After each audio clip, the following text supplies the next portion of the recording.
Assalamualaikum warahmatullahi wabarakatuh. Kepada yang terhormat Bapak Vicky Fendi selaku pemangku eh, mata kuliah Sistem Informasi Akuntansi, kami di sini untuk kelompok 7 izin menjelaskan atau mempresentasikan tentang analisis kami yaitu pada siklus pendapatan di PT Daya Promo Mitra Tama. Pada kelompok 7 ini beranggotakan 5 orang. Yang pertama yaitu ada Muhammad Yazid Fikri Miftah dengan NPM akhir 294. Yang kedua ada saya sendiri yaitu Muhammad Taufik Prasetyo dengan NPM akhir 282. Selanjutnya ada Alfian Fernanda Pramana Putra dengan NPM akhir 361. Lalu ada Akmal Rizky Adi Pramana dengan NPM akhir 382. Dan yang terakhir ada Revianto Anania Putra dengan NPM akhir 285.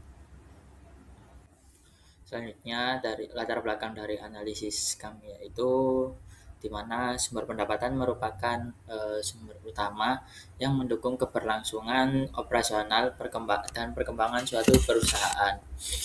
Nah, oleh karena itu diperlukan sistem informasi akuntansi yang mampu untuk membantu proses pencatatan, pengolahan, dan pelaporan pendapatan secara akurat dan tepat waktu. Dalam praktiknya, siklus pendapatan mencakup proses penerimaan, pesanan pelanggan, penagihan, hingga penerimaan pembayaran. Nah, sebagai perusahaan yang bergerak di bidang pameran dan event, PT Daya Promo ini memiliki berbagai sumber pendapatan sehingga memerlukan pengelolaan yang efektif agar seluruh transaksi dapat tercatat dengan baik dan mendukung pengambilan keputusan manajemen.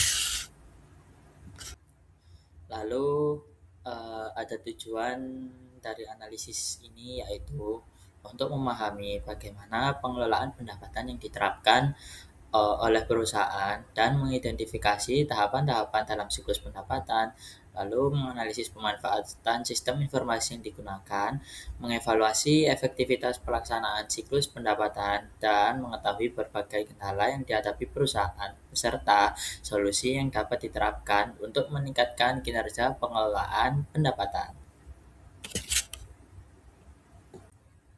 Nah, selanjutnya yaitu PT Daya di sini akan menjelaskan profil perusahaan dari PT Daya Promo Mitra Tama ini. Nah, PT Daya Promo Mitra Tama ini merupakan perusahaan yang bergerak di bidang MICA atau Meeting, Incentive, Convention, dan Exhibition. Perusahaan ini berfokus pada penyelenggaraan berbagai kegiatan seperti pameran, seminar, workshop, konferensi, ataupun event promosi. Area operasional perusahaan terutama di wilayah Indonesia bagian timur. PT Daya Promo Mitra Tama ini juga dikenal sebagai penyelenggara berbagai event-event besar yang ada di Jawa Timur, contohnya seperti Jatim Fair, Jatim Fest, Surabaya Great Expo, serta Batik, Bordir, dan Aksesoris Fair yang kemarin dilaksanakan di Grand City. Nah, melalui berbagai kegiatan tersebut, perusahaan ini bisa berperan dalam mendukung promosi produk, jasa, dan pengembangan sektor usaha di Indonesia. Nah, materi selanjutnya yaitu sumber pendapatan perusahaan PT Daya Promo ini, yaitu pendapatannya diperoleh dari pertama itu penyewaan stand pameran, kedua itu PT Daya Promo ini melakukan sponsorship, ketiga menyelenggarakan sebuah jasa event, lalu yang keempat seminar dan workshop, dan yang kelima promosi produk dan jasa. Selanjutnya siklus pendapatan PT Daya Promo Mitra Tama. Yang pertama ada penawaran dan pemasaran event. Yang kedua pendaftaran peserta. Yang ketiga pengisian form A dan form F.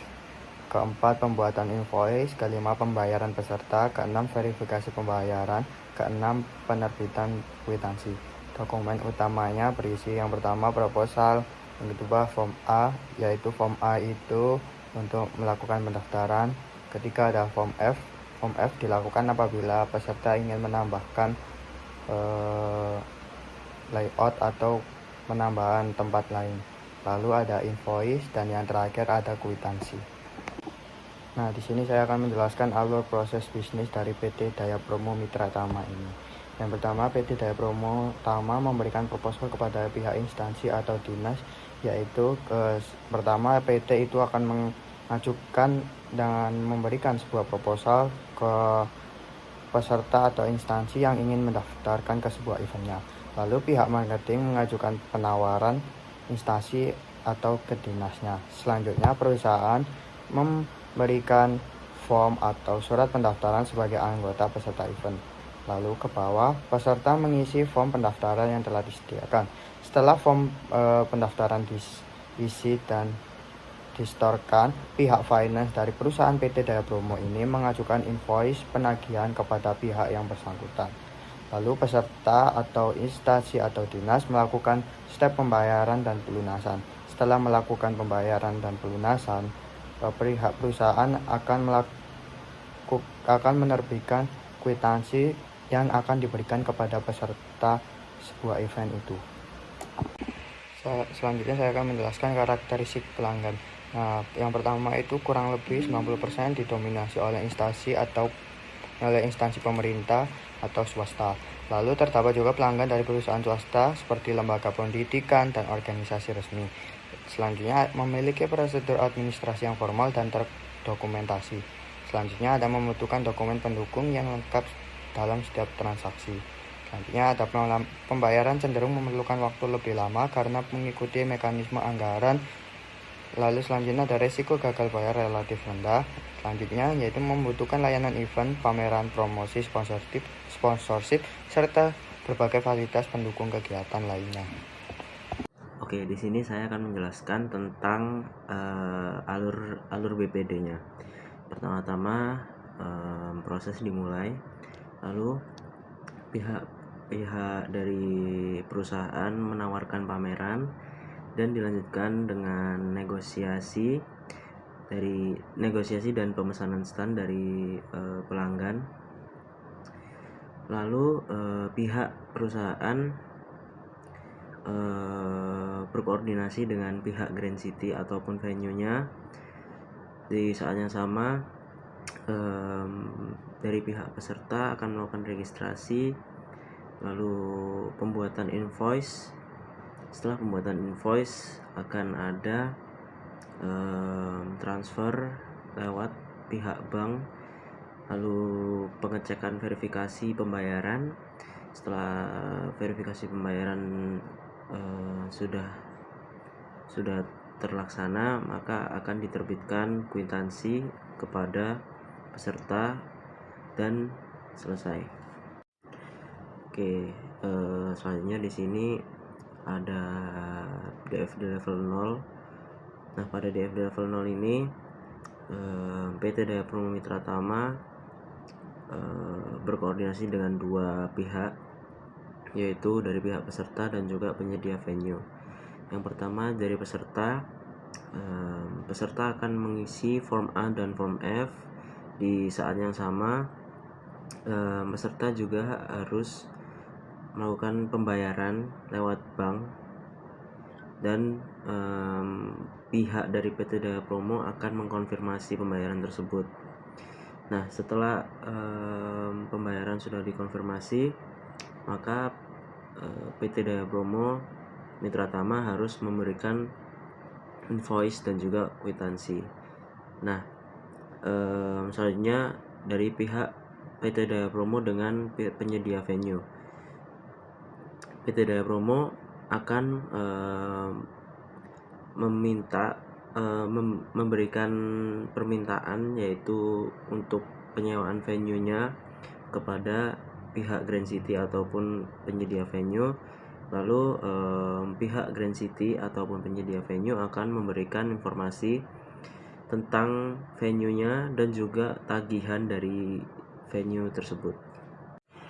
Selanjutnya ada DFD level 1 dari PT Daya Promo Mitra Tama. Nah, di sini saya akan menjelaskan alurnya dari 1.0 hingga 6.0, yaitu alur yang terakhir. Pertama-tama ada penawaran pameran di proses 1.0, yaitu proposal yang diberikan kepada peserta. Lalu peserta akan mengisi form A ataupun form F jika ingin menambah add-on. Lalu pada proses 2.0 peserta akan melakukan pendaftaran yang datanya itu akan diproses oleh pihak PT Daya Promo Mitra Tama untuk pembuatan invoice di proses 3.0. Lalu invoice tersebut akan dikirimkan ke peserta. Setelah peserta menerima invoice, maka yang harus dilakukan oleh peserta yaitu akan melakukan transfer lewat bank. Jika peserta sudah melakukan pembayaran lewat bank, maka harus ada konfirmasi pembayaran. Lalu setelah verifikasi pembayaran tersebut, pihak PT Daya Promo Mitra Tama akan menerima pembayaran tersebut, yaitu ada di proses 4.0. Lalu setelah penerimaan pembayaran, PT Daya Promo Mitra Tama akan memproses data dari pembayaran tersebut untuk mencetak sebuah kwitansi yang ada pada proses 5.0. Nah, kwitansi tersebut akan diberikan kepada peserta. Nah, yang terakhir dari pihak penyedia venue akan memberikan data sewa venue kepada PT Daya Promo Mitra Tama. Lalu selagi PT tersebut melakukan cek pada datanya, maka PT Daya Promo Mitra Tama akan memberikan permintaan tentang sewanya tersebut, yaitu ada pada proses 6.0 pengelolaan venue, dan setelah itu akan diproses oleh pihak venue data-data dari venue tersebut.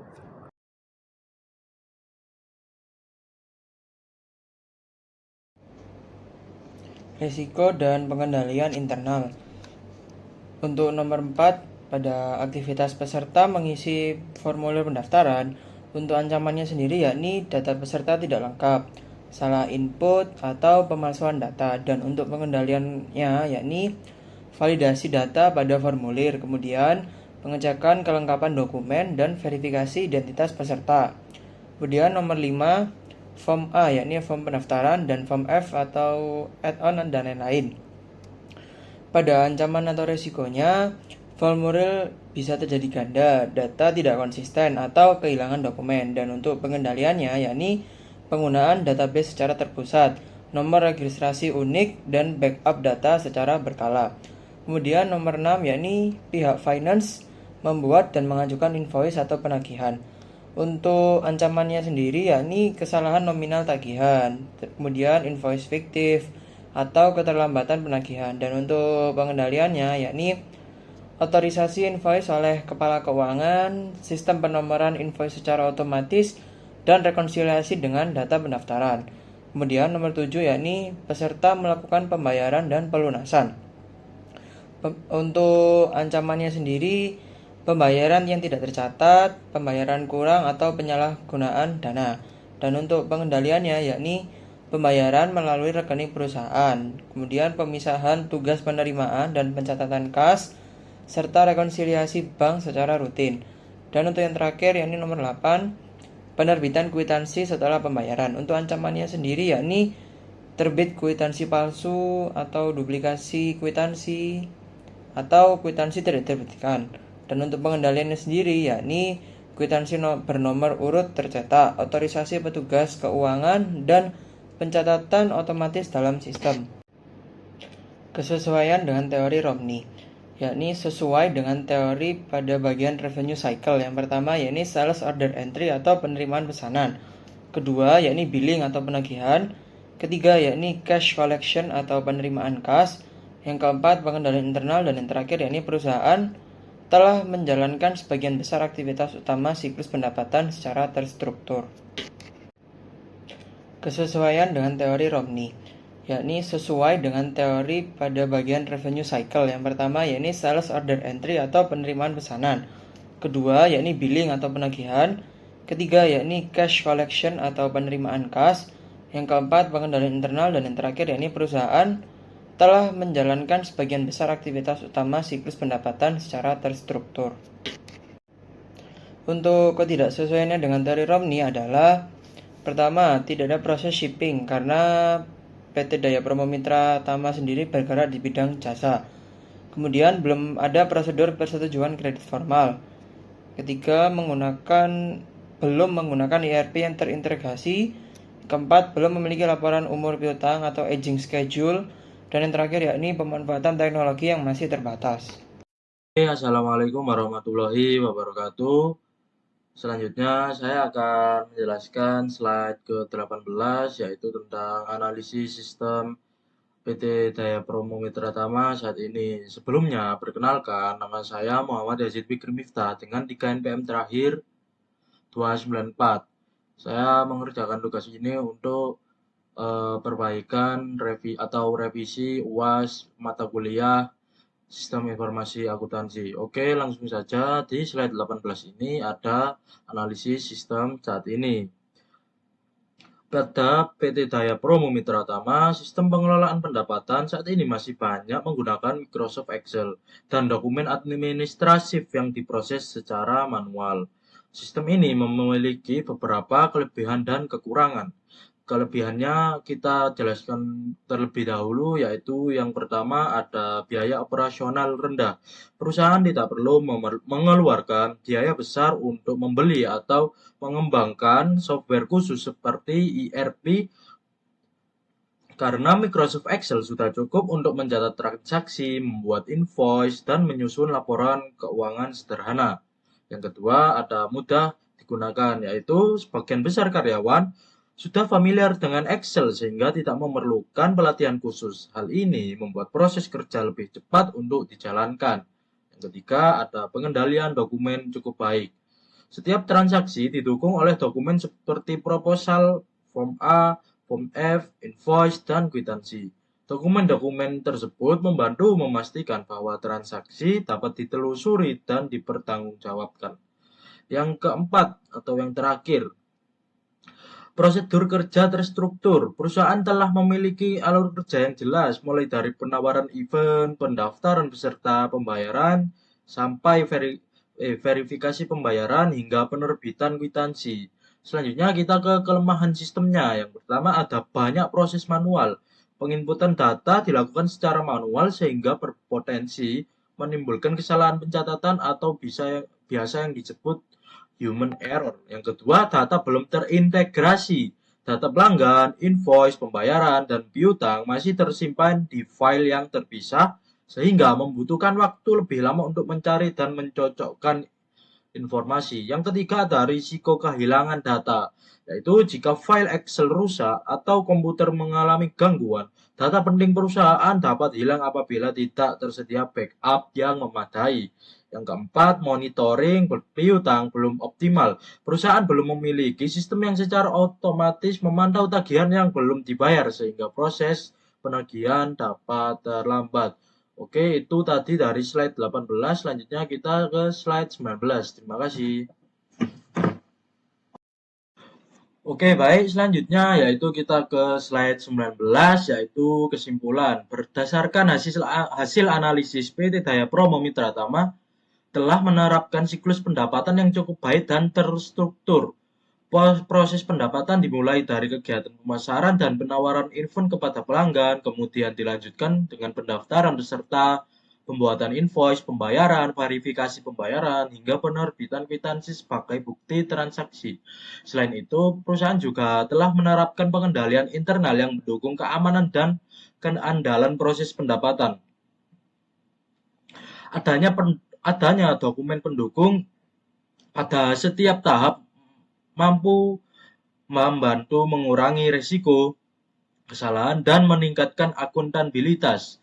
Namun, sistem yang digunakan masih mengandalkan Microsoft Excel dan proses manual sehingga efisiensi kerja belum maksimal. Oleh karena itu, perusahaan perlu meningkatkan integrasi sistem agar pengelolaan pendapatan menjadi lebih efektif, cepat, dan akurat. Oke, itu tadi di slide 19. Selanjutnya kita ke slide 20. Terima kasih. selanjutnya ada slide 20 yaitu rekomendasi. Nah, menurut kita untuk meningkatkan efektivitas siklus pendapatan terdapat beberapa rekomendasi yang dapat diterapkan oleh perusahaan. Satu, yaitu mengembangkan sistem informasi yang lebih terintegrasi. Perusahaan dapat menggunakan software akuntansi atau ERP sehingga data pelanggan, invoice, pembayaran, dan laporan keuangan tersimpan dalam satu sistem yang saling terhubung. Selanjutnya, yang kedua, menerapkan monitoring piutang atau aging schedule. Aging schedule merupakan laporan yang menunjukkan umur piutang berdasarkan lamanya tagihan belum dibayar. Dengan laporan ini, perusahaan dapat mengetahui pelanggan mana yang harus segera ditagih dan mengurangi risiko keterlambatan pembayaran. Yang ketiga, meningkatkan digitalisasi dokumen. Dokumen seperti proposal, invoice, dan kwitansi dapat disimpan dalam bentuk digital sehingga lebih mudah dicari, diakses, dan diarsipkan. Yang keempat, ada memperkuat backup dan keamanan data. Perusahaan perlu melakukan backup data secara berkala, baik melakukan cloud storage maupun server cadangan untuk mengurangi risiko kehilangan data. Yang kelima, ada melakukan evaluasi pengendalian internal secara berkala. Evaluasi rutin diperlukan untuk memastikan prosedur yang ada tetap efektif dalam menjaga kesalahan, kecurangan, dan risiko operasional lainnya. Oke, itu tadi dari slide 20. Selanjutnya ada slide 21 yang akan saya jelaskan setelah ini. Terima kasih.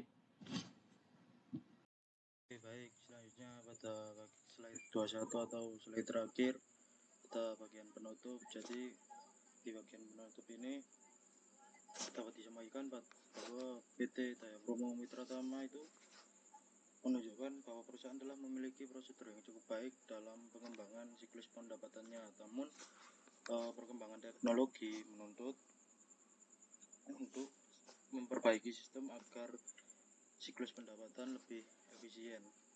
Itu saja dari kelompok 7, kami akhiri. Wassalamualaikum warahmatullahi wabarakatuh.